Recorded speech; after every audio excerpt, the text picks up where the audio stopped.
natin dun sa kombucha matcha. So, I'm sure you heard kombucha. Okay, so kombucha is a probiotic.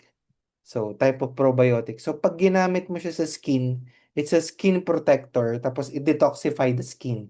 Tapos, binigyan natin siya ng kasama, which is yung matcha. And everybody knows matcha. Siguro, nag-Starbucks kayo or you drink in a coffee shop po. Matcha is an antioxidant. Ano? So, nung iniisip ko to, sabi ko parang weird nung combination. Ano? Until I saw yung mga testimonial nung product. Kasi aside sa top two dominant ingredients nito, we also have yung mga oils na to. Rosemary, malunggay oil, peppermint, eucalyptus, lemongrass, turmeric, lavender, tsaka yung mga black tea extract. Ano po. So, itong oil na to, ang ginagawa niya, basically para siyang everything.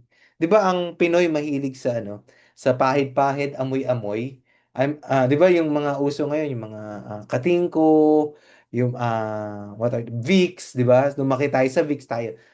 Kung kaedad ko kayo, ako po ay 25 na. Lumaki ako sa Vicks, 'di ba? Parang nagdududa si Ma'am Jessica na 25 lang ako. Nasa 40s na tayo. So, relieves headache, yan, mga body pain natin, muscle joints discomfort. Okay, you will be surprised. There's thousand usage of this product. Okay, hanggang pakita ko na lang yung mga testimony here. Ano po? So, tingnan niyo to. Nagkaroon siya nasabuyan siya ng kumukulong tubig. Accident naman, hindi naman yung may nakaaway siya, accident, ano. So, day 1, tingnan nyo, from day 3, tingnan nyo, nag-subside agad. So, normally, pag burns, di ba, mamamaga pa yan, lolobo, di ba? So, that's one thing. Ito naman, acne. So, yan, very, very common yan sa mga bata. Ano po. So, it's also good moisturizer sa skin nyo. This one is a pigsack. And commonly, pigsack kasi is 1 week, di ba? Or more, depende kung nililinis mo. So, in this case, 1 day lang siya. Another thing is this one is psoriasis. Super dry ng skin. Okay, tas may mga sugat na rin na hindi gumagaling because of what? Diabetes. Okay? Umayos. Skin rashes. Okay? Anything about skin, you can use this. Okay. So, and kumbaga tawag natin dito parang first aid kit mo.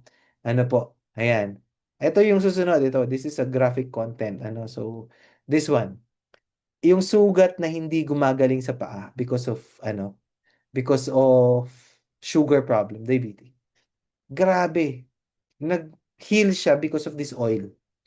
Imagine that. So, ang dami natutulungan. This one is another case of psoriasis, no? Super, super. Okay. Yan siya. Okay, from that to this one.